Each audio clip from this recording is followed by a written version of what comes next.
Hello అండి. తమ్ముడు అని పిలిచి చేరదీసిన నోటితోనే ఎందుకు కార్తీక్ ఇంట్లో నుంచి వెళ్ళిపోమని సూరజ్కి చెప్తాడు. అసలు ఏం జరిగిందనేది వీడియోలో చూద్దాం పద.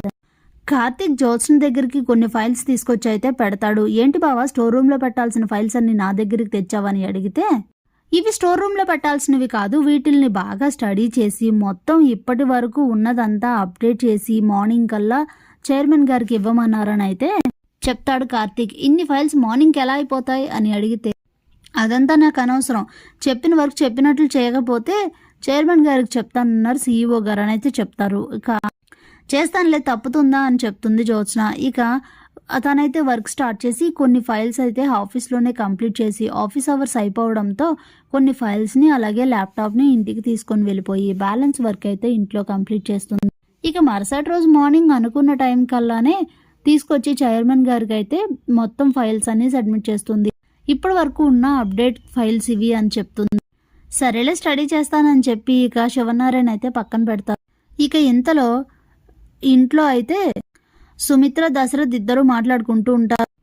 ఏంటి సుమిత్ర మాట్లాడాలని పిలిచావు అని అడిగితే, ఏంటండి అన్ని విషయాలు చూస్తున్నారు, అన్ని పట్టించుకుంటున్నారు, కానీ నా కూతురు గురించి ఎందుకు పట్టించుకోవట్లేదు అని అడుగుతుంది. అదేంటి, ఏం పట్టించుకోవట్లేదు అని అంటే, ఇంకేంటి పెళ్లి గురించి, నా కూతురికి పెళ్లి చేయాలి కదా, జ్యోత్స్నకి పెళ్లి చేయాలి కదండి, దాని గురించి ఏమీ ఆలోచించలేదు. 1 monthలో పెళ్లి చేస్తానని అవతల కార్తీక్ అయితే వకలతో పుచ్చుకున్నాడు. చేసేస్తానని బాగానే ఛాలెంజ్ విసిరాడు, కానీ ఇప్పటికీ ఏదీ లేదు.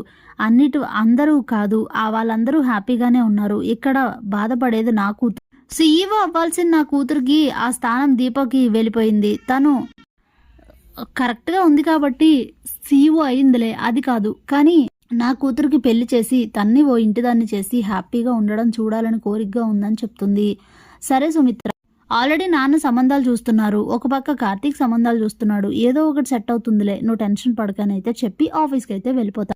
ఇక ఇంతలో ఆఫీస్లో కార్తీక్, దీప, సూరజ్ ముగ్గురు మాట్లాడుకుంటూ ఉంటే అప్పుడే సూరజ్కి ఒక ఫోన్ వస్తుంది. ఇక ఆ ఫోన్ చూసి కొంచెం టెన్షన్ పడతాడు సూరజ్.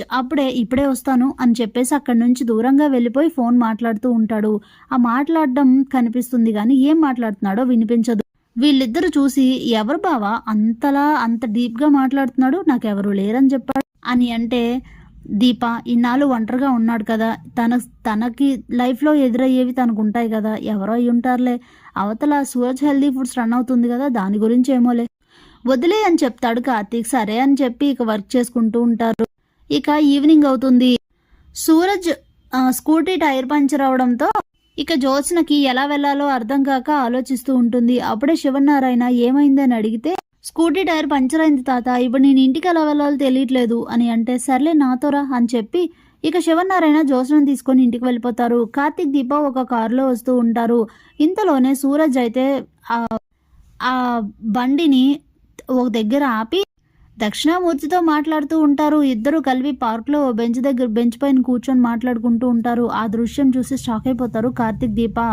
అదేంటి, ఉదయమే కదా అంతలా చెప్పాం తనతో మాట్లాడొద్దు, తను మనకు శత్రువు అని, అలాంటప్పుడు మళ్ళీ సూరజ్ తనతో మాట్లాడాల్సిన అవసరమే ఉంది బావా అని అంటే, ఏం జరుగుతుందో తెలుసుకోవాలి పద అని చెప్పి ఇక దక్షిణామూర్తి, సూరజ్ ఇద్దరు మాట్లాడుకుంటున్న వెనక్కి వెళ్ళి కొంచెం దూరంగా నిల్చొని వీళ్ళ మాటలు వింటూ ఉంటారు.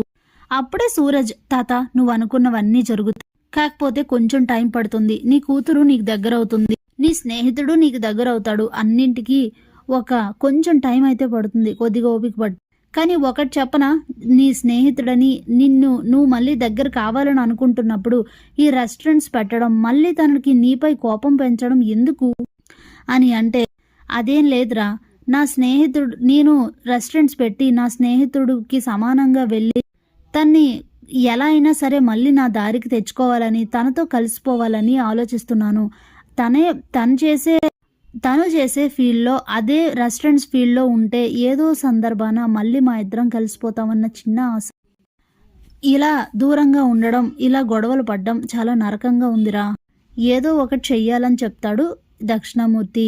దేనికైనా సమయం రావాలి తాత, ఈరోజైతే నువ్వు వెళ్ళిపోయిన తర్వాత నన్ను అడిగారు, నువ్వు దక్షిణామూర్తి మనిషివా అని అంటే, చెప్పకు, అస్సలు నువ్వు నా మనవడవని చెప్తే నిన్ను ఉండనివ్వడు కాదు కదా, నిన్ను బ్రతకనివ్వడు, ఇన్ని రోజులు అక్కడే వాళ్ళతోనే ఉన్నావు కదా, అని అంటే, సరే చూద్దాంలే అని చెప్తే, సర్లే నాకు వేరే పని ఉందని చెప్పేసి దక్షిణామూర్తి వెళ్ళిపోతాడు. ఇంతలోనే కార్తీక్, దీప సూరజ్ అని పిలిస్తే ఇక వెనక్కి తిరిగి చూసి వాళ్ళని షాక్ అయిపోతాడు సూరజ్.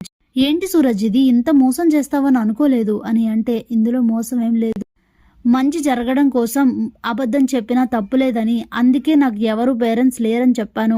కానీ నేను చెప్పింది ఒకటి నిజం, మిమ్మల్ని నేను అన్నా వదిలినగానే ఫీల్ అవుతున్నాను, అందులో ఎలాంటి అబద్ధం కానీ మోసం కానీ లేదు అని అంటే, అది సరే నువ్వు దక్షిణామూర్తి తాత మనవడవా అని అంటే, అవును. కానీ ఓ మాట చెప్పనా, నేను దక్షిణామూర్తి మనవడినే, కానీ నేను కావాలని మీ ఫ్యామిలీలోకి రాలేదు. అనుకోకుండా జరిగిన జ్యోత్స్నతో జరిగిన గొడవల వల్లనే అనుకోకుండానే నేను మీ ఫ్యామిలీలోకి వచ్చాను. నేను ఈ ఆఫీస్లో ఎంటర్ అయిన తర్వాత ఈ మధ్య నాకు కూడా నేను ఉండేది శివనారాయణ ఫ్యామిలీతో అని అర్థమైంది అని అంటే, అదేంటి మరి నువ్వెందుకు హెల్దీ ఫుడ్స్ రన్ చేస్తున్నావు అని అడిగితే, మా తాతకి ఎన్ని ఆస్తులు ఉన్నా నాకు సొంతంగా ఎదగాలన్న కోరిక ఉంది, అందుకే ఇలా చేస్తున్నానని చెప్తాడు.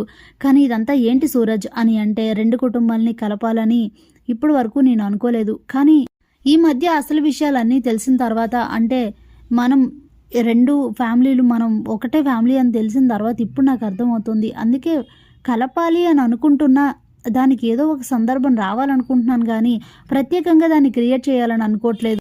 ఏదో సందర్భం వచ్చి జరగాల్సిన మంచి అదే జరుగుతుంది, అంతే తప్ప నేను ఇందులో ప్రత్యేకించి చేసేదేం లేదు బ్రదర్ అని అంటే, ఏం మాట్లాడుతున్నావు అర్థమవుతుందా, నువ్వు దక్షిణామూర్తి తాత మనవడవని మా శివనారాయణ తాతకు తెలిస్తే ఊరుకుంటాడనుకుంటున్నావా, నువ్వు మా మధ్యలో ఉండడం మంచిది కాదు బ్రదర్, నువ్వు వెళ్ళిపో అని చెప్తే, లేదు బ్రదర్ నేను ఎక్కడికి వెళ్ళను, మీకు తెలిసిన ఈ విషయాన్ని మీరు ఎలాగో ఎవరికీ చెప్పరు, అది మీ మంచితనం.